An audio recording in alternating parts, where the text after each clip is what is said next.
میرے پیارے پیارے اسلامی بچوں اور بچیوں، جس طریقے سے ہر بزم کی طرح اس جمعرات میں بھی بزم مصطفیٰ صلی اللہ تعالی علیہ وسلم کو منایا گیا، سجایا گیا۔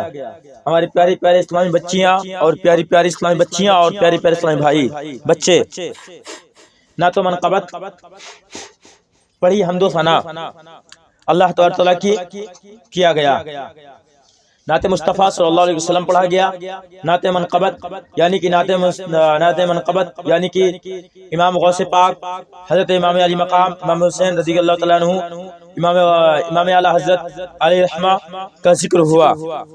اور اب بات آتی ہے اہتمام کی، جس طریقے سے میرے آقا سرکار مصطفیٰ صلی اللہ علیہ وسلم بعد درس کے فاتحہ درود پاک کا ورد کیا کرتے تھے، ذکر اللہ بھی کیا کرتے تھے، اسی طریقے سے 5 منٹ ہم اور آپ اللہ تعالیٰ کی ذکر کو اپنے ذہنوں میں رکھیں اور اللہ تعالیٰ کا ذکر کریں گے انشاءاللہ عز و جل۔ پیارے اسلامی بچوں، آج جو دنیاوی ماحول ہے اور دنیاوی کلچر آج ہم اپنا چکے ہیں، ہماری والدین، ہمارے دوست احباب، پریوار والے دنیاوی کلچر، مذہب اسلام کو چھوڑ کر کے دنیاوی کلچر کو اپنا چکے ہیں۔ مثلاً کے طور پر جیسے کہ عیسائیوں کا طریقہ، غیر مسلموں کا طریقہ، یہودیوں کا طریقہ ہم اپنا چکے ہیں۔ ہیرو کا طریقہ، کوئی سلمان خان کی طرح بال کٹا رہا ہے، کوئی اجے دوگن کی طرح بال کٹا رہا ہے، کوئی کس طرح بال رکھ رہا ہے، کوئی کس طرح بال رکھ رہا ہے۔ اور آج فیشن پینٹ وغیرہ کس طرح سے پہنا جاتا ہے، پھٹے پھٹے پینٹ، پھٹے پھٹے لباس پہنا جاتا ہے۔ تو ہمیں ان سب چیزوں کو چھوڑ کر کے جو چیزیں سنت مصطفیٰ صلی اللہ علیہ وسلم ہیں اسے اپنانا چاہیے۔ جس طریقے سے میرے آقا سرکار مصطفیٰ صلی اللہ علیہ وسلم ارشاد فرماتے ہیں کہ سفید لباس مرد اور عورت کے لیے سنت ہے، ہمیں چاہیے کہ سفید لباس پہنا کریں انشاءاللہ عز و جل۔ میرے عزیز بچوں اور ساتھیوں، بات آتی ہے بزم مصطفیٰ صلی اللہ علیہ وسلم۔ اس بزم میں کیا ہوتا ہے، کیسے کیا کرنا چاہیے، یہ ایک چھوٹا سا آسان کر دوں آپ کو تو چھوٹا سا میلاد۔ کیا ہے یہ؟ بزم مصطفیٰ یعنی کہ بزم مصطفیٰ یعنی کہ اس میں مصطفیٰ کا ذکر ہوگا۔ مصطفیٰ کا ذکر سننے والا اور سنانے والا، سنانے والے سے بڑھ کر کے کہیں ہے سننے والا، سبحان اللہ۔ اس لیے کہ آقا جن رحمت صلی اللہ تعالی علیہ وسلم کے صحابی حضرت حسان رضی اللہ تعالی عنہ نے میرے آقا سرکار مصطفیٰ صلی اللہ علیہ وسلم کی شان عظمت میں نعت سنائی تھی، تو رسول اللہ صلی اللہ علیہ وسلم بیٹھ کر کے سن رہے تھے، سبحان اللہ۔ آپ یہ بتائیے حضرت حسان رضی اللہ تعالی عنہ جو صحابی ہو کر کے نعت سنائے اور میرے آقا امام الانبیاء ہو کر کے نعت سنے، اور نعت سنانا حضرت حسان کی سنت ہے اور نعت سننا میرے نبی کی سنت ہے۔ نعت سننا کس کی سنت ہے؟ میرے نبی کی۔ کس کی سنت ہے؟ میرے نبی کی سنت ہے۔ اب آپ یہ بتائیے کہ جو سنا رہا ہے وہ بڑا ہے کہ جو سن رہا ہے وہ بڑا ہے؟ اب ہم سننے کا بھی طریقہ ہے، کس طریقے سے سنے ہم؟ اقدام محبت کے ساتھ، جس طریقے سے ہم نماز کی حالت میں قاعدے میں بیٹھتے ہیں، یا قاعدے اولا یا قاعدے آخرہ، کس طریقے سے بیٹھتے ہیں؟ قاعدے اولا یا قاعدے آخرہ۔ کیسے مطلب؟ جیسے یعنی کہ دیکھیے اقدام محبت کے ساتھ ایسے بیٹھے اور ایسے بیٹھ کر کے سنے نعت مصطفیٰ صلی اللہ علیہ وسلم۔ اگر کوئی بھی ذکر ہو یا ذکر اللہ ہو یا نبی کا ذکر ہو یا غوث پاک کا ذکر ہو یا ولی اللہ کا ذکر ہو تو ہم ادب کے ساتھ سنیں، اس لیے کہ ادب کی محفل ہے، ادب سے بیٹھنا چاہیے، ٹھیک ہے؟ یہ ادب کی محفل ہے، یہاں پر ادب سکھایا جاتا ہے۔ اور تمام میرے بچوں عزیزیوں، یہ بزم مصطفیٰ کا انعقاد صرف آپ کو ٹریننگ دینے کا ہے کہ آپ کو نماز کا طریقہ، وضو کا طریقہ، غسل کا طریقہ، نعت پڑھنے کا طریقہ، حمد کرنے کا طریقہ اور بھی دیگر چیزوں کا طریقہ، جیسے کہ مثلاً کے طور پر ہمیں اذان دینا نہیں آتا ہے تو اس میں اذان دینے کا بھی طریقہ سکھایا جاتا ہے۔ خاموش ہو جاؤ، کوئی آواز نہیں نکالے گا، تو مثلاً کے طور پر جیسے کہ آپ کو اذان نہیں آتی ہے تو اذان دینے کا طریقہ آپ کو سکھایا جاتا ہے، سکھایا جاتا ہے نا. اور اگر آپ کو نعت پڑھنا نہیں آتا ہے، آپ نعت بھی پڑھتے ہیں، آپ کو طرز نہیں ملتا ہے، تو آپ کو نعت کا طریقہ، نعت پڑھنے کا طرز اور نعت پڑھنے کا انداز بتایا جاتا ہے کہ نہیں بتایا جاتا؟ بتایا جاتا ہے نا. تو اسی طریقے سے یہ بزم مصطفیٰ ہے، یہاں پہ آپ کو ٹریننگ دی جاتی ہے ہمیں کس طریقے سے اسلام کو فالو کرنا ہے، کس طریقے سے فالو کرنا ہے. جس طریقے سے صحابہ کرام نے، جس طریقے سے نبی پاک سرکار محمد عربی صلی اللہ علیہ وسلم نے کیا، اس طریقے سے ہمیں اسلام کو فالو کرنا ہے. اب کسی صحابی نے اپنے نبی پاک سرکار مصطفیٰ صلی اللہ علیہ وسلم کو یہ نہیں کہا معاذ اللہ رب العالمین مر کے مٹی مل گئے ہیں، معاذ اللہ رب العالمین. کسی صحابی نے یہ نہیں کہا کہ رسول اللہ صلی اللہ علیہ وسلم آپ کو علم غیب نہیں ہے. کسی صحابی نے یہ نہیں کہا یا رسول اللہ صلی اللہ علیہ وسلم آپ حاضر و ناظر نہیں ہیں. کسی صحابی نے نہیں کہا یا رسول اللہ صلی اللہ علیہ وسلم آپ مختار کل نہیں ہیں. کسی صحابی نے یہ نہیں کہا کہ یا رسول اللہ صلی اللہ علیہ وسلم آپ آخری نبی نہیں ہیں. لیکن آج کے علماء، آج کے جو علو کرام ہیں، جنہیں آپ اور ہم تو میرے کیف جس نام سے جانتے ہیں تو جانتے ہی ہیں، لیکن آپ جماعتی کے نام سے جانتے ہیں نا. انہی کی کتابوں میں، انہی کے علو کراموں نے، بڑے بڑے سڑے سڑے کلو کرام اپنی اپنی کتابوں میں نبی پاک سرکار مصطفیٰ صلی اللہ علیہ وسلم کی شان عظمت میں اس طریقے سے گستاخیاں کی، اس طریقے سے گستاخیاں کی ہیں کہ اس کو پڑھنے والا بھی انسان حتیٰ کہ گستاخ ہو سکتا ہے. اس کو اللہ اکبر سبحان اللہ نہیں بولنا ہے، معاذ اللہ رب العالمین بولنا ہے. تو وہاں پر بھی پڑھنے والا بھی اگر انسان کم علمی کی وجہ سے اسے پڑھتا ہے، پڑھنے کے بعد اگر اسی عقائد پر اس کا انتقال ہو جاتا ہے، پھر وہ کافر ہو جاتا ہے. کیا ہو جاتا ہے؟ تو ہمیں یہ چاہیے کہ ان تمام کفریہ عبادتوں سے اور کفریہ لوگ سے بچ کر کے رہنا ہے. دیکھیے میں نے آپ کو پہلے بتایا تھا کہ دیوبندر کیا چیز، وہاں بڑے اہل الحدیث، قادیانی، سلح کلی، شیعہ، رافضی، ان تمام لوگوں سے ہمیں کیا کرنا ہے؟ تھوڑا تیز سے بولے، کیا کرنا ہے؟ سبحان اللہ. آپ کو معلوم ہے یہ لوگ قادیانی نے نبوت کا انکار کیا، قاسم نانوتوی نے نبوت کا انکار کیا، اشرف علی تھانوی نے نبی پاک سرکار محمد صلی اللہ علیہ وسلم کے شان میں گستاخیہ کیا، اسماعیل دہلوی نے اللہ تعالیٰ کی ذات میں یہ کہا کہ اللہ تعالیٰ کذاب پہ قادر ہے، اللہ تعالیٰ جھوٹ بول سکتا ہے. بعد اللہ رب العالمین استغفر اللہ. ٹھیک ہے. تو قاسم نانوتوی نے نبی کے نبوت کا انکار کیا کہ نبی کے بعد بھی کوئی نبی آ جائے تو نبوت پر کوئی آنچ نہیں آئے گی، خاتمت نبوت پر کوئی آنچ نہیں آئے گی. اب یہ بتائیے نبی کے بعد بھی کوئی نبی آئے گی تو نبی کے نبوت پر آنچ آئے گی کہ نہیں آئے گی؟ آئے گی نا، بے شک آئے گی. اس لیے کہ نبی کے بعد اگر کوئی نبی آ جائے گا، اللہ کے رسول کے بارے میں اللہ فرماتا ہے قرآن مجید میں کہ وہ آخری نبی ہے، وہ آخری نبی ہے. ہمارا ایمان ہے کہ وہ آخری نبی ہے.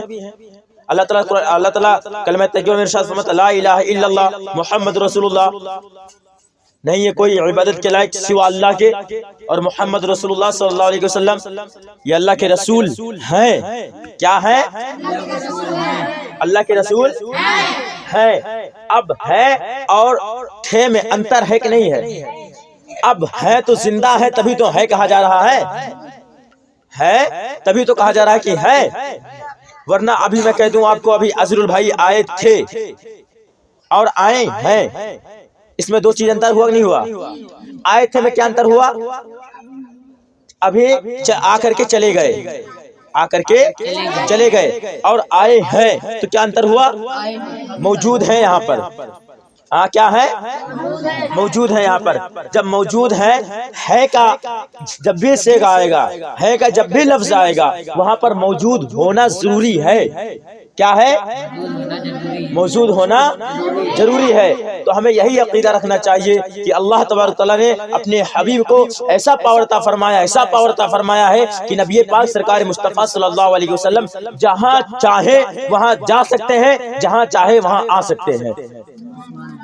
نبی کو اتنا پاور مل گیا ہے، نبی کو اتنا پاور، نبی کو اتنا پاور، نبی کو اتنا پاور، اتنی طاقت، اتنی طاقت اپنے رسول صلی اللہ علیہ وسلم، ہمارے رسول اکرم نور مجسم صلی اللہ علیہ وسلم کیا امت محمدی کی مدد نہیں کرتے ہیں؟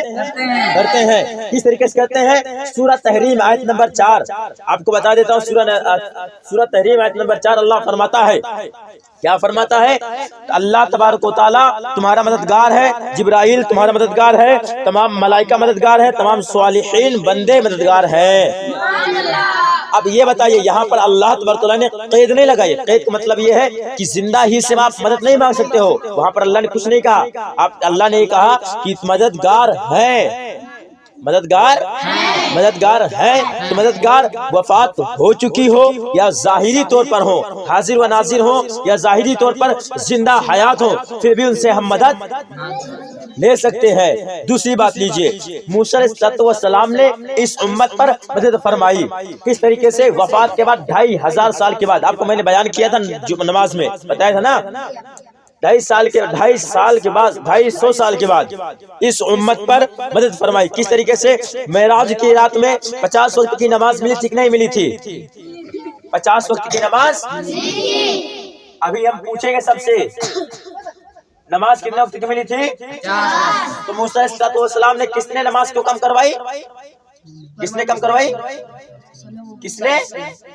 موسیٰ علیہ السلام نے۔ کس نے نماز کس نے کم کروائی؟ اب یہ بتائیے وفات کے بعد اگر کوئی مدد کرتا ہے تو مدد ہوتی ہے نا؟ تو اب ہمارا عقیدہ ہے تمام انبیاء زندہ اپنے قبر انور میں زندہ ہے نا؟ تو موسیٰ علیہ السلام نے 250 سال کے بعد اس گناہگار امت پر مدد فرمائی۔ کیسے فرمائی؟ آپ کو بتاتا چلوں کہ رسول اللہ صلی اللہ علیہ وسلم واپس آئے، تو واپس آنے کے بعد موسیٰ علیہ السلام کی قبر انور پر ملاقات ہوئی۔ اب جو لوگ کہتے ہیں کہ مزار پہ نہیں جانا چاہیے، مزار پہ جانا شرک ہے، تو کیا رسول اللہ صلی اللہ علیہ وسلم کو نہیں معلوم تھا مزار پہ جانا شرک ہے؟ رسول اللہ صلی اللہ علیہ وسلم وہاں پر موسیٰ علیہ السلام کے مزار پہ نہ جاتے، قبر انور پہ نہ جاتے، لیکن وہاں پر جا کر کے بتا دیے کہ اے لوگوں سنو سنو، قبر پہ جانا میری سنت ہے، قبر پہ جانا میری سنت ہے، تو میرے آقا کی سنت ہے، ٹھیک ہے؟ تو موسیٰ علیہ السلام ملاقات کرتے ہیں، ملاقات کرنے کے بعد پوچھتے ہیں یا رسول اللہ صلی اللہ علیہ وسلم آپ کی امت کے لیے کیا تحفہ ملا؟ کیا ملا؟ کیا تحفہ ملا؟ تو رسول اللہ نے فرمایا اے موسیٰ میری امت کے لیے 50 وقت کی نماز کا تحفہ ملا۔ سبحان اللہ، کیا ملا؟ 50 وقت کی نماز کا تحفہ ملا۔ تو موسیٰ علیہ السلام نے فرمایا یا رسول اللہ آپ کی امت اتنے وقت کی نماز نہیں پڑھ پائے گی۔ کیا فرمایا؟ نہیں پڑھ پائے گی۔ تو اللہ تبارک تعالیٰ کے رسول ہمارے آقا سرکار مصطفیٰ صلی اللہ علیہ وسلم تقریباً 9 مرتبہ گئے، 9 مرتبہ گئے، جانے کے بعد پھر واپس آئے تو موسیٰ علیہ السلام سے ملاقات ہوئی، یا رسول اللہ صلی اللہ علیہ وسلم کتنے وقت کی نماز بچی؟ تو رسول اللہ نے فرمایا 5 وقت کی بچی۔ پھر بھی موسیٰ کہہ رہے تھے کہ یا رسول اللہ صلی اللہ علیہ وسلم آپ کی امت یہ بھی نماز نہیں پڑھ پائے گی، یہ بھی نماز نہیں پڑھ پائے گی۔ تو میرے آقا نے ارشاد فرمایا مجھے غیرت آ رہی ہے، مجھے غیرت ہے کہ میں بار بار اللہ تعالیٰ کی بارگاہ میں جاؤں، ان سے اپنی امت کے لیے نمازوں کو کم کرواؤں، غیرت آ رہی مجھے۔ تو اللہ کو یہ معلوم تھا کہ 50 وقت کی نماز نہیں بلکہ 5 وقت کی نماز پڑھی جائے گی۔ اللہ تو ان اللہ علی کل شیء قدیر ہے، لیکن اللہ کو بھی معلوم تھا کہ آنے والے زمانے میں، آنے والے وقت میں کچھ لوگ ایسے ہوں گے کہیں گے کہ غیر اللہ سے مدد مانگنا شرک ہے، بدعت ہے، کفر ہے۔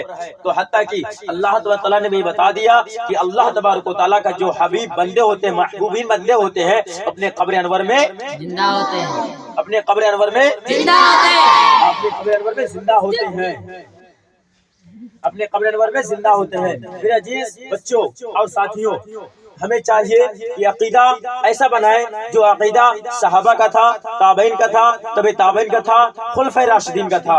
میرے عزیز بچوں، جو لوگ آتے ہیں یعنی کہ ایک مسائل دیتا ہوں، کچھ لوگ ایسے ہوتے ہیں جن کا ہمیشہ ہمہ وقت بڑیا بستر سر پر لگا رہتا ہے، ہمہ وقت سر پر لگا رہتا ہے۔ اور ایک پوائنٹ کی بات یاد آ گئی، اس کو بتا کر کے صلاۃ والسلام پڑھتے ہیں۔ اور بتائیے ہمیں کہ اگر کوئی شخص میرے آقا کہتے ہیں کہ میرے آقا نے بھی جماعت لے کر گئے تھے، تبلیغ کرنے کے لیے گئے تھے، تبلیغ کرنے کے لیے. تو تبلیغ کرنے کے لیے کس کے پاس گئے تھے معلوم ہے آپ لوگوں کو؟ نہیں معلوم نا. تبلیغ کرنے گئے تھے کافروں کے پاس. کس کے پاس؟ کیا ہم لوگ کافر ہیں؟ کیا تقیہ انصاری والے جتنے بھی تقیہ انصاری میں کیا کافر ہیں؟ اب تقیہ انصاری کو چھوڑ کر کے آپ جیسے کہ آل بغل گاؤں ہے، غیر مسلموں کا گاؤں ہے، وہاں پہ تبلیغ کرنے جاؤ. اگر تمہیں تبلیغ کا شوق ہے، ذوق ہے، تو تبلیغ کرنے وہاں پر جاؤ جہاں پر دین کی کمی ہے، جہاں پر دین کی کمی ہے. اور جو لوگ لاکھوں بت کو پوجتے ہیں ان کے پاس جاؤ. وہ لوگ مکہ کے لوگ بتوں کی پوجا کیا کرتے تھے، بتوں کی پوجا کیا کرتے تھے. تو اب ہمیں یہ بتائیے کہ جو لوگ بت کی پوجا کرتے تھے رسول اللہ ان کے پاس جاتے تھے، مسلمان کے پاس نہیں آتے تھے. کلمہ گو کے پاس بھی نہیں آتے تھے، جو کلمہ پڑھتے تھے مسلمان ہونے ظاہر طور پر مسلمان تھے، ان کے پاس بھی رسول اللہ صلی اللہ علیہ وسلم نہیں جاتے تھے. کہ جو کافر تھے، ابو لہب تھا، عقبہ شیبہ تھا، ابو جہل تھا، ان لوگوں کے پاس جاتے تھے. اور بھی مکہ کے لوگ، مدینہ کے لوگ تھے، کافی لوگ تھے، تو ان لوگوں کے پاس جاتے تھے. تو جماعت لے جانا سنت تو ہے، لیکن مسلمانوں کے درمیان نہیں، کافروں کے درمیان. ٹھیک ہے. ہمیں چاہیے کہ جو لوگ جماعت لے کر کے آتے ہیں ان کو بتا دیجئے کہ ہم لوگ مسلمان ہیں، ہمیں معلوم ہے کہ اسلام کیا ہے، اور ہمارے پاس حافظ جی ہیں. اور جو لوگ آتے ہیں جماعت لے کر کے ان سے بتا دیجئے کہ جماعت کافروں کے پاس لے جایا جاتا ہے، مسلمانوں کے پاس. تو آپ میرے پاس جماعت لے کر کے آئے ہیں، کیا میں کافر ہوں کیا؟ آپ میرے پاس قافلہ لے کر کے آئے، کیا میں کافر ہوں کیا؟ آپ علماء کرام کو لے کر کے ساتھ میں آئے، کیا میں کافر ہوں کیا؟ تو کیوں آئے میرے پاس؟ میرے پاس کیوں آئے ہو؟ کیا وجہ ہے کیوں آئے ہو؟ کیا میرا ایمان خراب کرنے کے لیے آئے ہو؟ میرے جیس بچوں، ان کے پاس ایک کتاب آتی ہے، ان کے پاس ایک کتاب ہے، ان کے بہت سڑے عالم ہیں، مولانا الیاس اور ان کی دینی دعوت. اس میں لکھتے ہیں کہ قسم اللہ کی یہ تحریک جو ہے صلاۃ کی نہیں ہے، اللہ کی قسم کھا کے کہتا ہوں میں، یہ ایک نیا قوم پیدا کرنے کے لیے میں تحریک بناتا ہوں. یعنی کہ صلاۃ جماعت جو آتی ہے وہ نیا قوم بنانے کے لیے صلاۃ تحریک جاتی، گاؤں گاؤں، گلی گلی، ڈگر ڈگر، کوچے کوچے، یہ بھاگا کرتے ہیں. کبھی سر پر رہتا ہے تو کبھی کندھے پر رہتا ہے، کبھی طرح طرح کی چیزوں اپنے کندھے پر لاتے ہیں، کبھی اپنے جسم پر لاتے ہیں. تو میرا جیس بچوں، ان لوگوں سے بچیں اور اپنا ایمان کو بچاتے ہیں انشاءاللہ عز و جل. بولے صلو علی الحبیب، کھڑے ہو جائے، صلی اللہ علیہ وسلم. مصطفیٰ جانے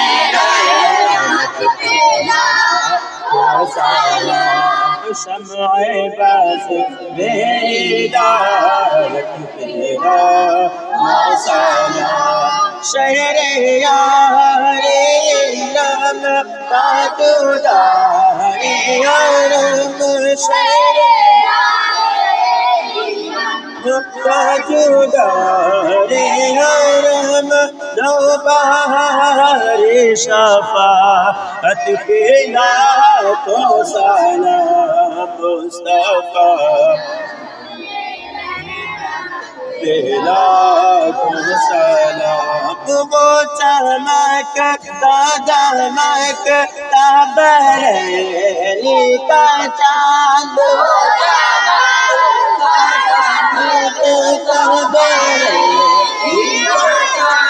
گنبد اعلی حضرت پلا تو سلام مصطفیٰ، جانے رہے مجھ سے خدمت کے خود سیکھا ہے ہمارا صاحب،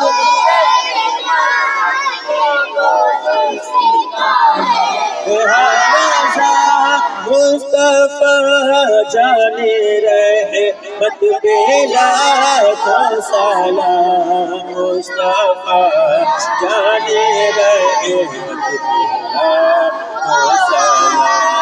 شمع بس میری دار